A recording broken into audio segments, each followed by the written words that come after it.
National party మేనిఫెస్టోలు కేవలం పాలసీల గురించి మాట్లాడతాయి, ఏ ఒక్క ప్రాంతానికో కానీ ఏ ఒక్క పంట గురించో మాట్లాడవు కాబట్టి అందులో మనం చదవడానికి ఉండదు. But these are part of manifesto.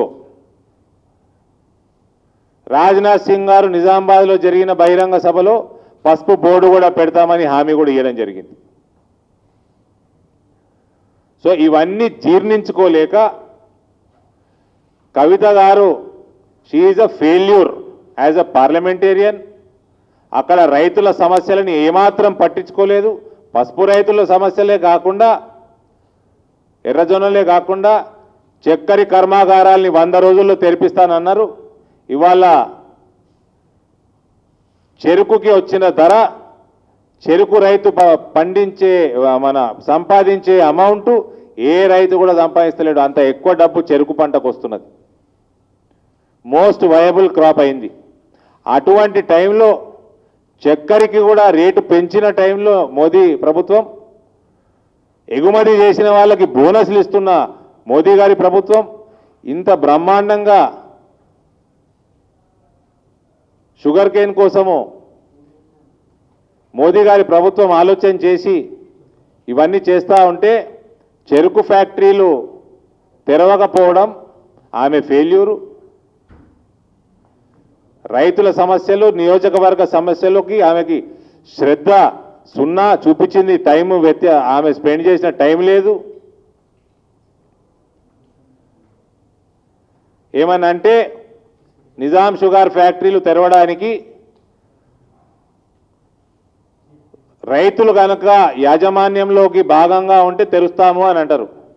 మరి అక్కడనే ఉన్న కోఆపరేటివ్ షుగర్ ఫ్యాక్టరీ ఎందుకు తెరవలేదు? మరి నిజాం షుగర్ ఫ్యాక్టరీలు 2 ఫ్యాక్టరీలు కాకుండా మా దగ్గర కోఆపరేటివ్ షుగర్ ఫ్యాక్టరీ కూడా ఉంది, రైతులతో కలిపి నడిపించే ఫ్యాక్టరీ ఉంది. మరి అదెందుకు తెరవలేదు?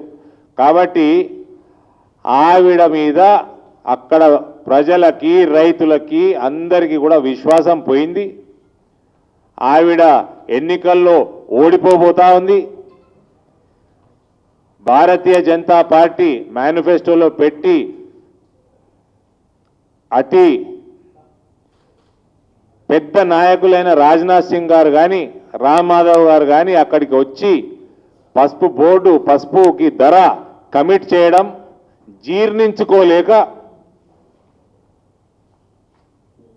ఒక స్పాయిల్ స్పోర్ట్ చెడగొట్టడానికే ఈ చిల్లర రాజకీయాలకి పూనుకున్నది కల్వకుంట్ల కవిత గారు.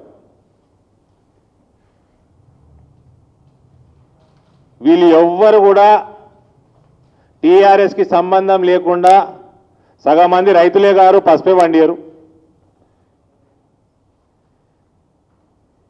ఇది కేవలం ఒక సమ్మర్ ప్యాకేజ్ డిజైన్ చేసి స్పాన్సర్ చేసి, నేను అందరినీ మీడియా మిత్రులను కోరుతా ఉన్నాను, వీళ్ళు వారణాసికి వెళ్ళి నామినేషన్లు ఎందరు వేస్తారో తెలియదు నాకు, కానీ వేసినాక ఎక్కడెక్కడ పోతారో మీరు గమనించండి. ఇలా ట్రాక్ చేయండి. నాకు తెలిసి ఇలా ఫ్లైట్ టికెట్లు, సమ్మర్ ప్యాకేజీలు అన్నీ కూడా బుక్ అయినాయి. ఇది కేవలం ఒక రాజకీయ స్టంట్ తప్ప పసుపుకి మంచి రోజులు వస్తుంటే జీర్ణించుకోలేక, భారతీయ జనతా పార్టీ ఎదుగుతుంటే జీర్ణించుకోలేక,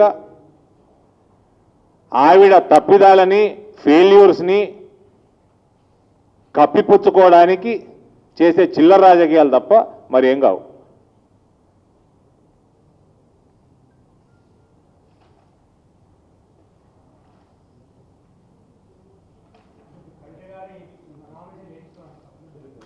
మొత్తం 10కి 10 మంది టీఆర్ఎస్ వాళ్ళే సమ్మర్ ప్యాకేజీలో నామినేషన్లు వేపిస్తున్నారు.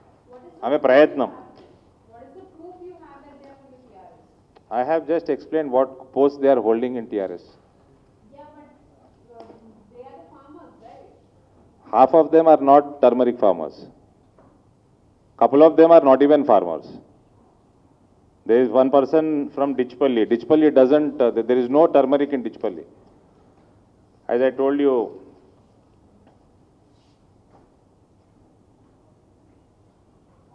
Chinta Ganesh from Kamarpalli, he doesn't even hold agriculture land. Srinivas Gaud, He has land, but he doesn't grow turmeric. Dichpalli, there is no turmeric production in Dichpalli Mandal. And బ్రిటన్లో short break తీసుకుందాం. Stay tune. జీవితంలో